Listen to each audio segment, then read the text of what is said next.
কে বলেছে ভারতবর্ষে ইনোভেশন নেই? প্রথমে এই ভিডিওটা দেখো।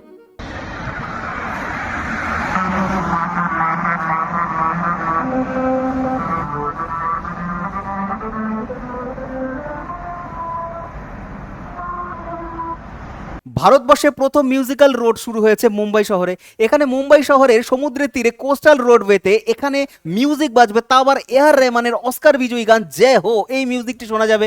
এবং এই মিউজিকটি শুনতে গেলে কোনো মিউজিক্যাল কোনো ইনস্ট্রুমেন্ট ছাড়াই, এখানে কোনো বৈদ্যুতিক স্পিকার ছাড়াই এই মিউজিকটি বাজবে। সম্পূর্ণই তোমার গাড়ির চাকার এবং হচ্ছে রাস্তার মধ্যে যে হোয়াইট হোয়াইট স্ট্র্যাপগুলো রয়েছে, এখানে ঘর্ষণের ফলে এই মিউজিকটি বাজবে। এবং এই মিউজিক শুনবার জন্য গাড়িকে নির্দিষ্ট গতিতে নিয়ে যেতে হবে 70 থেকে 80 কিলোমিটার জন্য। এটি করবার জন্য দুটো উদ্দেশ্য রয়েছে। এক, গাড়ির গতি 100+ কিলোমিটার থেকে কমিয়ে আনা, এবং হচ্ছে এখানে সুন্দর এই ইনোভেশনটি মানুষকে এন্টারটেনমেন্ট করবার জন্য।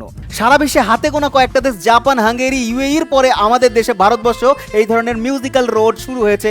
বিষয়টি জেনে তোমার কেমন লাগলো অবশ্যই তোমার মতামত জানাবে, এবং ভিডিওটি ভালো লাগলে লাইক করতে ভুলো না। চ্যানেলে প্রথম হলে সাবস্ক্রাইব করবে।